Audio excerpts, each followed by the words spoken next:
Hello, today we're here with novelist Jeff Talarigo, and he's going to read a page from his novel and discuss it for Sign and Breath. Welcome, Jeff. Thanks, Phil. Really appreciate being a part of this, and here we go. The American continues to wander, to gather stories, to Egypt and Sudan, Japan and North Korea, and China, to many cities in his own country. Sometimes when alone on a secluded beach or on a mountain before dawn or in bed at night, he thinks of his bundle of stories, the need to tell them, and how they have become enmeshed with his, to where now there is no longer a border dividing them. But there is this one moment he will carry with him to the grave. He is sitting in the chaos of Gaza City, not far from the place where he first arrived 10 weeks before. It is an April day and he wishes it would rain, but knows that he will have left Gaza long before it ever does. This thought, leaving, both excites and saddens him. It is a rare person in Gaza that can even dream of this. And maybe this is not even possible. Can one dream of something they cannot even fathom? And here he sits, pining about a few months. He is taking a break from many hours of walking. A soldier on patrol looks at him, he at the soldier, both framed by a fruit vendor's stall.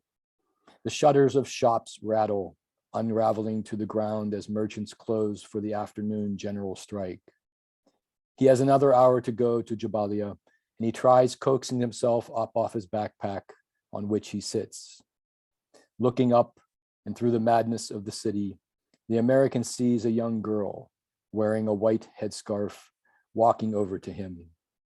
Shyly, she smiles and hands him a bottle of Gaza 7-Up. He thanks her, holding up his hand for her to wait. Digging into his backpack, he finds a small doll, which he gives to the girl. Many times over the years, he thinks of this moment and knows that the young girl, now a woman, still has with her the doll and he, the story. Well, thank you, Jeff. Of course, our project here is to talk about the idea of voice and poetry in all genres, and that's from your novel In the Cemetery of the Orange Trees. And just listening to it, I'm reminded of the incantatory and mesmerizing and mysterious nature of that work, which draws upon our sense of what we think of as poetry. Tell us a little bit about how you make these sentences and how you think about them in terms of their lyric power. Yeah, well, this was an interesting book. This was my third novel, and I'd never written anything about myself. And I had a couple of friends who suggested that I write something, about Jeff Talarigo in Gaza, and which I was fairly resistant to, but I did go home and I started playing around with voice. I used first person voice, and that was just very heavy for me. It was difficult for me to use the word I. And so I stepped back and I played around with a third person voice, which the book I written, The Cemetery of the Orange Trees, a lot of it's in third person. And I felt very comfortable using myself, the American, I said in the book, as the person telling the story, looking at it third person. And that really gave me a lot of freedom, opened up a lot of doors that I really didn't have in mind. And it allowed me some separation between the word I, and, third person. And I felt that, it worked. And this scene that I just read here, this really encapsulates much of what I try to do as a writer, as far as, traveling, writing stories about these people and trying my best to use a poetic voice. So. Well, that's interesting that you should identify voice with a kind of pronoun approach or a first person, third person approach. We talked to one poet, Bruce Smith, who said he's uncomfortable with the idea of voice. He'd rather look at it as sound instead of saying voice, because of that sense that the first person locks you in to an idea of identity, which your novels obviously transgress against. Not only do you have third person people talking, but there are also animals. Yeah. So there's a kind of sense of fable going on too. How does that, the word that comes to mind when we think about those, not only is fable, but is epic.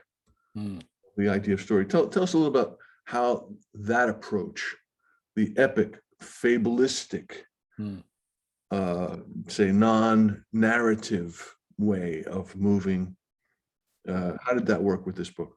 Yeah, and it's sort of this fable-like quality has come into pretty much all my books. And what I do before I write my books, this Gaza book in particular, before I went to Gaza, I steeped myself in the mythology of Gaza, the folk tales. I went back and read a lot of that just to get the voice, once again, the voice of how these stories are told.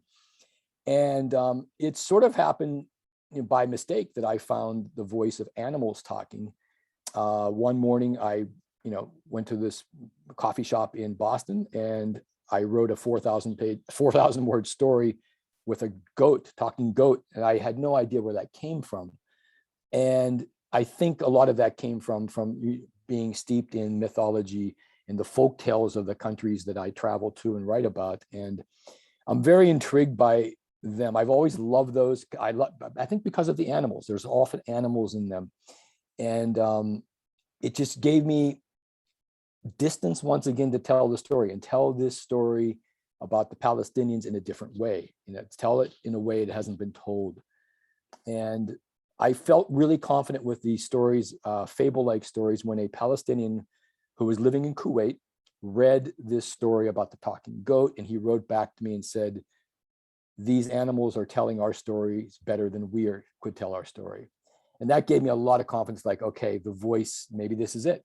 And it turned out to be that way. And again, the fables, folk tale type of stories, they lend themselves, the poetry, the language, the voice is huge. Now, that's the main thing for me when I'm writing a book. To me, voice in a book is comparable to what I do a lot of photography, is the light, the playing with the light, the way I manipulate light in my camera and take photos. I think voice is the same way, where you manipulate the language to tell the story. So I love that, the fact that you bring in yet another perspective, and maybe that's one of the things certainly that your books do, that they shift perspectives and partake of different kind of sensibilities and even genres. Photography being interestingly that, and also the idea of fable. Of course, when we talk about fables, we have to say that your book, this is In the Cemetery of the Orange Trees, is a deeply serious story. And I think of something that Timothy Findley, said. He says, "I did not know how to tell this story until I realized that it was not just a story of men and women, but men and women and the gods whom they obeyed, and told best as an evocation of icons."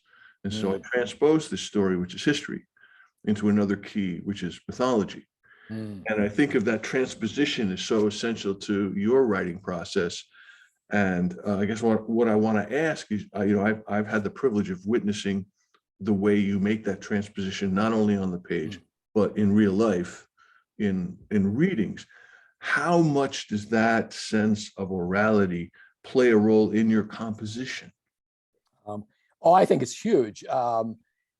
There's different times, Phil, when I'm writing, sitting here at my computer or using my yellow legal pads, where as I'm writing the sentence, I'm saying them aloud as well. And the idea about writing by hand as well is another thing. It just, the whole idea of connecting, coming out your arm onto the page, the beauty of that.